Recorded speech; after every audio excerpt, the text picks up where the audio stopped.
pourquoi on va en médiation quand on se sépare? Pour régler ses comptes? Ah non, ça c'est une autre vidéo sur l'argent que vous trouverez ici d'ailleurs. On vient en médiation pour trouver une organisation autour des enfants. Ah bah ça tombe bien parce que justement, je suis pas sûre que mon fils il sera très bien chez son père.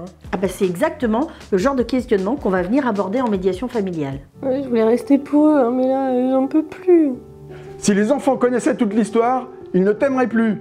Je peux pas lui faire confiance dans l'éducation des enfants, il ne s'est jamais occupé des devoirs avant. Si je dois compter sur elle pour amener les enfants au centre nautique le mercredi, il ne risque pas de progresser. Elle ne sait même pas où ça se trouve. On va en médiation dans l'intérêt de l'enfant. Donc si on n'y va pas, c'est qu'on n'aime pas nos enfants. Non, ça n'a rien à voir avec l'amour que l'on porte à nos enfants. Il s'agit de mettre en place une bonne communication dans cette nouvelle situation de parentalité, dans l'intérêt de l'enfant. Ok, mais c'est quoi exactement l'intérêt de l'enfant?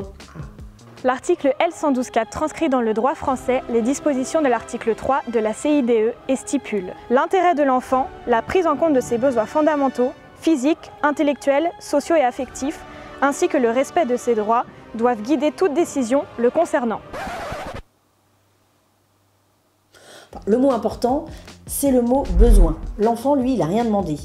Il subit la séparation, mais on peut toujours lui permettre d'être en sécurité en dépassant le conflit après la séparation. On peut venir en médiation pour établir une bonne communication et trouver des accords. C'est la coparentalité. Focus sur les droits de l'enfant. L'enfant a besoin d'être à l'abri du conflit de ses parents. L'enfant a besoin de vivre son enfance sans se préoccuper des problèmes financiers des adultes. L'enfant a besoin de vivre des moments de partage et d'intimité avec chacun de ses parents sans culpabiliser. L'enfant a besoin de jouir de l'ensemble de ses affaires, jouets, livres et vêtements dans ses deux lieux de vie.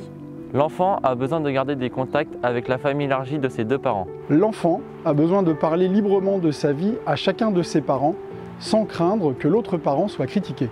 Bref, au fil des séances de médiation, les parents vont mettre les enfants à l'abri du conflit de loyauté. Ah oui, ne plus avoir à choisir entre l'un et l'autre, s'il aime plus l'un ou plus l'autre, qui est gentil, qui est méchant dans la séparation, tout ça. Bon, heureusement, quand ils deviennent adultes, plus de problème. Oui, alors ça, on verra ça plus tard parce que d'abord, ils deviennent ados et là, on redistribue les cartes. C'est vrai que les relations entre les parents et les ados, ça peut générer du conflit. Oui, ça peut aller jusqu'à la rupture de lien. Et les médiateurs familiaux, ils peuvent les recevoir dans ces cas-là? Alors dans le cas de conflit entre un adolescent et ses parents, le médiateur pourra recevoir les parents, puis l'adolescent pour essayer de rétablir une bonne communication. Et dans le cas d'une rupture de contact entre l'adolescent et l'un de ses parents, la médiation familiale proposera des rendez-vous spécifiques pour favoriser une remise en lien. Donc ça veut dire que la médiatrice, elle reçoit les enfants alors? Oui, elle reçoit d'abord les parents, puis elle intègre l'ado au processus. Oh, vivement qu'ils grandissent. Oui, alors par contre, quand tu seras vieille puis morte, tes enfants ils n'y échapperont pas.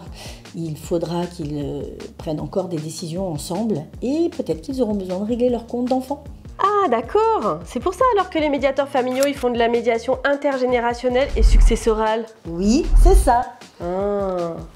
En fait, on reste toujours les enfants de nos parents.